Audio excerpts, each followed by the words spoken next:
Welcome back mga katambalan, mga hot topic and issue pag-usapan natin. Update po tayo kay Kim Chiu na kung saan nga po itong si Kim ay ang brand ambassador ng Tanduay. At ngayon nga po ay nag-post itong si Kim sa kanyang social media account na kasama nga po itong si Ninong Ry para po ito sa Tanduay na kung saan nga po ay may caption pa nga doon, "What's a combination?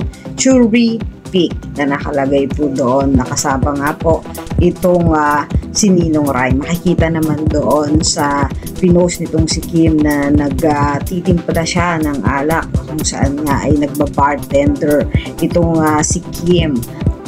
At ang tinitimpla nga doon ni Kim ay mango sunrise with Tanduay light na talaga namang napakaganda ni Kim Chiu doon habang nagpa-bartender at nagtitimpla nga ng kanyang Tanduay.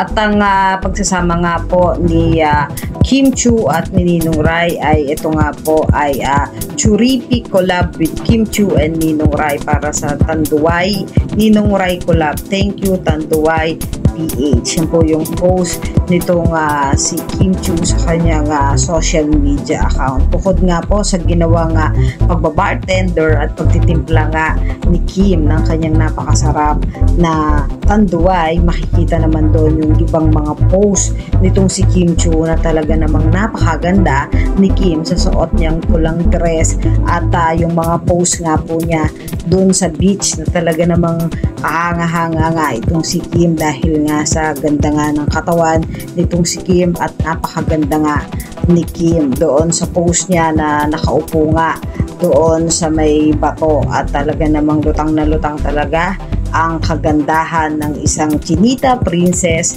na si Kim Chiu. Yan po yung mga update natin kay Kim Chiu. Kayo mga katambalan, ano ang masasabi nyo? Mag-comment lang sa comment section at pag-usapan natin.